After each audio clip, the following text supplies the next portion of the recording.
Aujourd'hui, on parle de l'impuissance face à une situation. Comment ça se fait qu'on vit des situations d'impuissance? Pour moi, c'est l'ouverture vers la joie. On peut se poser la question, quoi. Ok, qu'est-ce que la vie attend de moi alors qu'on me met face à une situation où j'ai mis en œuvre les choses, ça ne fonctionne pas, je n'ai plus de moyens. C'est un cadeau pour nous rappeler qu'on est interdépendant et qu'on ne peut pas gérer tout par soi-même, s'autosuffire.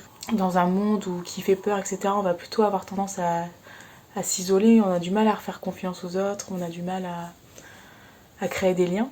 Et pourtant, dans ces situations-là, c'est simple, c'est le lien qui va nous permettre de gérer ces situations d'impuissance. C'est déjà de pouvoir le partager à quelqu'un, et puis c'est de pouvoir finalement porter chacun son tour la difficulté. Et finalement, comme ça tourne, l'émotionnel qui va avec l'impuissance est géré, circule, et puis ça crée un mouvement et une stabilité. C'est vrai qu'on aurait tendance à vouloir donner des solutions, mais des fois en fait je crois que la solution c'est pas de solutionner la difficulté, mais c'est de créer du réseau pour que l'entourage, le contenu soit tellement solide qu'au bout d'un moment, la situation problématique va d'elle-même lâcher parce qu'en fait elle est souvent euh, en lien avec une angoisse, une peur, quelque chose qui est un peu indicible et qui vient se dire, s'exprimer. Nous, ce qui nous met dans l'impuissance, souvent, c'est une personne qui peut être elle-même impuissante et ne pas réussir à prendre nos conseils ou propositions. Et donc, dans cette situation-là, moi, j'ai vraiment envie de simplement vous rappeler un point de vue. Ces temps-là où on se sent dans l'impuissance, ça nous rappelle simplement qu'on est interdépendant. Et qu'à un moment donné, la solution, je veux dire, je sais pas comment dire, mais la résolution, pour moi, elle est là-dedans. Mais le seul fait d'être ensemble et de pouvoir compter les uns sur les autres va amener notre dynamique. Et finalement, va permettre en fait d'être ensemble. Et peut-être qu'après, on n'aura plus ces situations d'impuissance parce qu'en fait, on saura qu'on peut compter les uns sur les autres. Quand on est interdépendant, ça veut dire quoi? Ça veut dire qu'on reconnaît l'altérité comme quelque chose de riche. Parce que en fait, je pourrais parler au sein d'une personne, c'est-à-dire bon bah moi, je veux tout contrôler moi-même, je veux tout faire moi-même. À un moment donné, je suis dans l'impuissance. Et soit je suis triste et je vois que je peux rien faire, soit en fait je peux juste le partager et aller voir comment l'autre peut m'enrichir. Mais ça peut être aussi au sein d'une structure. Une structure elle-même, une entreprise elle-même, c'est une identité de un. Et soit je veux tout régler à l'intérieur de mon entreprise par moi-même. Et la plupart, je sais pas pourquoi, mais moi en tout cas dans mon expérience, la plupart du temps, il y a un moment donné ça achoppe. Ou soit je vois que une autre entreprise peut m'aider. Enfin, travailler en réseau. Et en fait, ce que je voulais dire, c'est que c'est pas non plus, par exemple, si c'est des structures de soins, les mêmes structures de soins. L'idée, c'est pas d'avoir, par exemple, 2, 3 structures de soins qui soient les mêmes. Au contraire, c'est parce qu'elles fonctionnent différemment que la personne qui a besoin de répit, qui va dans un autre lieu, elle va avoir un autre fonctionnement et elle va pouvoir aussi s'enrichir d'un autre fonctionnement. C'est parce que je suis confrontée à quelque chose dont je n'ai pas l'habitude que je peux m'adapter. Et c'est l'adaptation, c'est notre possibilité de se sentir créatif et vivant.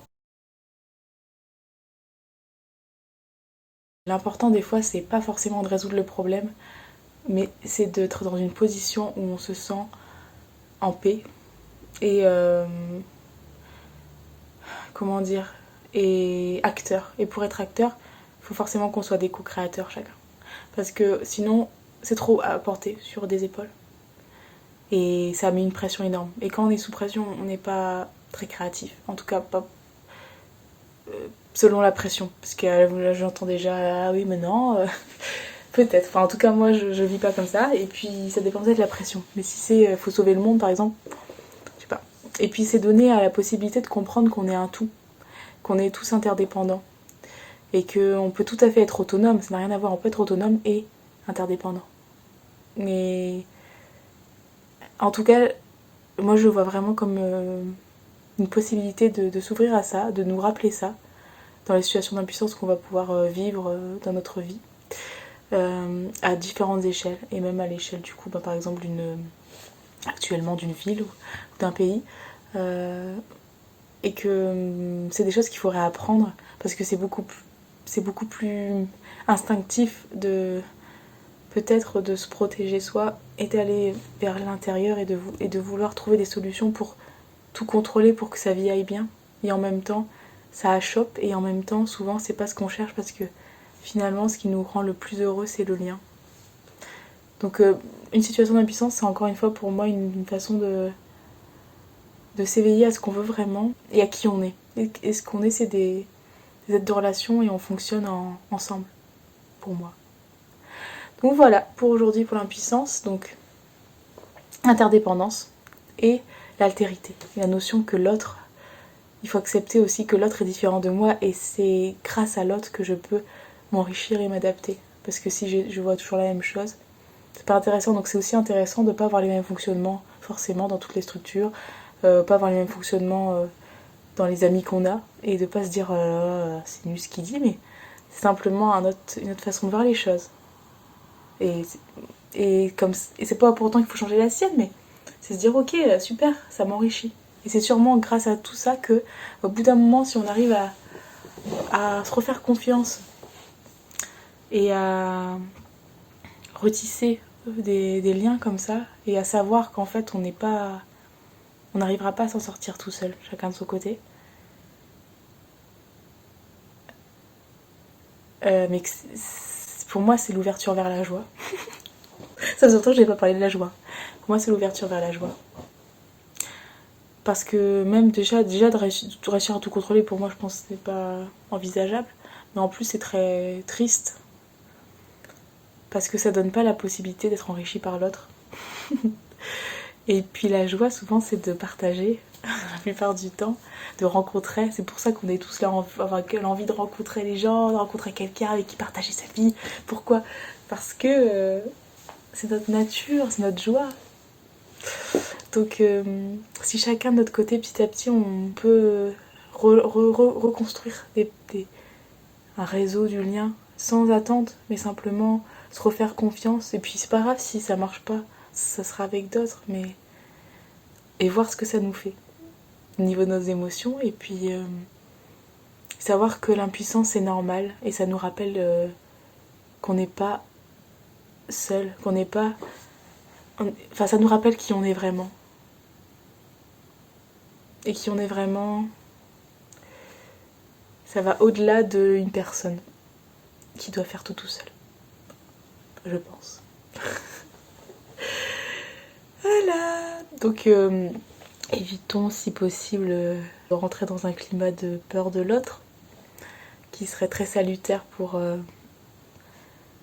mettre en place des directives et pour oublier de croire en l'être humain et en sa capacité d'adaptation, justement en allant vers l'autre. Et on se rend compte qu'on est interdépendant, donc mais c'est à tous les niveaux. Parce que là, moi, je vous parle d'une situation que j'ai vécue au travail, mais en vrai, quand je vois, quand je me rappelle de ce que ça me montre, je me rends compte qu'en fait, c'est juste une problématique actuelle. Donc merci. J'avais vraiment envie de vous le partager. Après, on en fait vous en faites ce que vous voulez. Il n'y a vraiment pas l'idée que c'est une vérité absolue, mais je crois que c'est quelque chose que j'avais envie de partager. Parce qu'évidemment, comme tout le monde, j'adore partager. Voilà.